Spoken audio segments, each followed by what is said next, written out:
let's just cover the Epstein files, part number 2. This deals with Virginia Giuffre. Now, Virginia, she worked at Mar-a-Lago. Just remember, whenever talking about Virginia Giuffre, who was doing massages to very rich men in Mar-a-Lago, the importance of that relationship deals with Katie Johnson. Specifically, her written testimony. Page 4, item 17, line 25. You see, when you read that, that's when, after Donald Trump tied her to the bed, had sex with her, a very painful, domineering, simulated rape, where Katie Johnson said, please stop. Begged to stop. Now, mind you, she's barely a teenager when he's doing this. She has identified it as a rape, and that would actually be a rape, right? Even under New York standards, which requires the penis to penetrate, his penis was obviously inside of her. She's saying, no, stop, and he doesn't stop. Honest truth is, that's where rape happens. That's when Donald Trump raped Katie Johnson. But after that, this is where the friendship formed between Donald Trump and Jeffrey Epstein.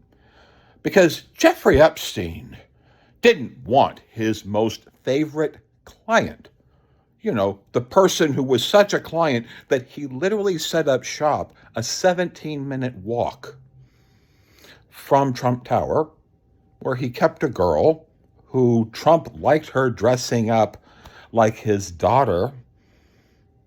And now he's raping her, and him and Epstein are sitting down, and they form their friendship, which is threatening to kill her and her entire family if she talks, which is a really damn good reason to maintain a friendship with Epstein.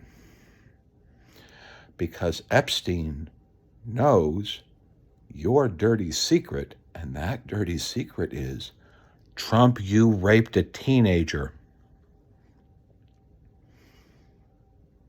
And she says it on video. And then you hired Virginia Giuffre later on to work at Mar-a-Lago, where she gave massages to rich guys. And everybody knows what massages are for Epstein, right? The massages is sex. This is the friendship. This is the relationship. Because that's more than just a friendship. That's your involvement in a criminal conspiracy, right? Because you're going to have to keep Katie Johnson from ever talking. Because you raped her. Right? And it's on video of her testimony and written testimony. And then later, after that, while you're together, somehow you're hiring one of Epstein's girls to work in the Mar-a-Lago locker room to give massages. That's the friendship they had. The friendship built around covering up, at least according to Katie Johnson, a rape of a teenager. You see, that is what's in the Epstein files. That's what they're hiding from you. So if you care about the Epstein files, this would be a very good time to shred the Republican Party into a million pieces, because this is all public knowledge. Democrats were trying to tell you this. We were. It's just that you guys never cared. You guys who supposedly care about the Epstein files, you don't care about the fact that Donald Trump and Epstein engage in an agreement to threaten Katie Johnson with her life if she ever came out and talked about what Trump did. And then Trump went, what appears to be forming a business relationship by hiring one of Epstein's girls to work giving massages at Mar-a-Lago.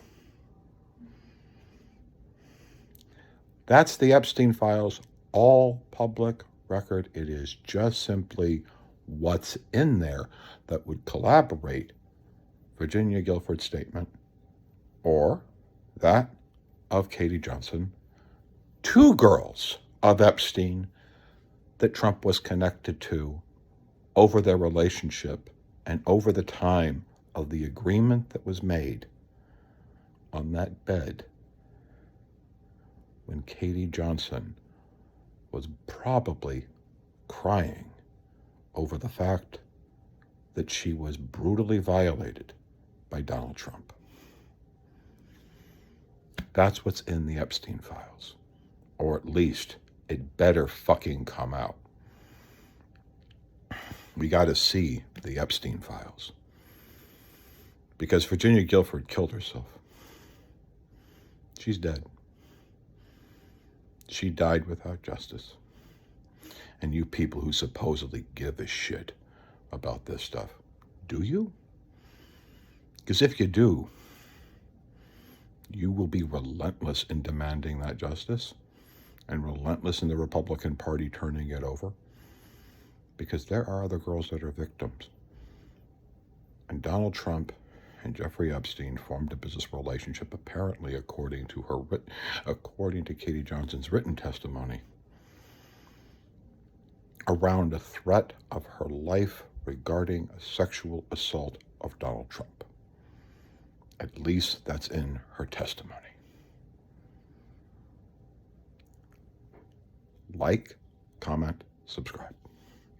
The last encounter that I had with Donald Trump, Tiffany approached me about a rape scene that was supposed to be played out, and I didn't like the sound of that at all. But Tiffany promised, assured me that it wasn't going to be if it was anything I wasn't comfortable with, we could stop. That she would be right there, and that it wouldn't get out of hand, and that it was a fantasy, like it wasn't really going to happen. And so I told her that I would. She basically, Tiffany was always nice to me. It wasn't that I trusted her, else and I wouldn't always trusted her or done what she asked me to. But she was there, and he came in, and I was basically tied to a bed with pantyhose, and he tied him. They were so tight, it hurt to even lay there. And I tried to say something, and it was like, you just, shut up, shut up, bitch. It was basically like he was being really, really rough. And I understand. It just didn't seem like a fantasy. And I started to get scared, and he was, basically ripping my clothes off, and I was actually I got freaked out.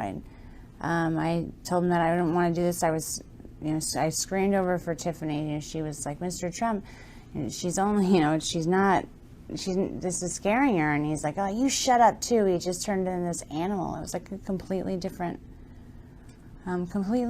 person. It was like everyone in the room was scared of him. And I was, it was like I couldn't do anything about it. And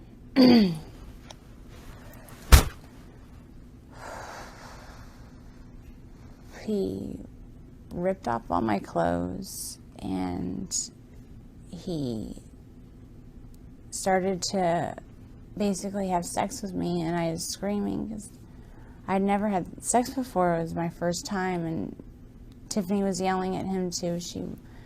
She was saying that I was a virgin, and he told us to just shut the fuck up, and just basically took my virginity while I was crying and telling him to stop. And that's basically begging for him to just stop.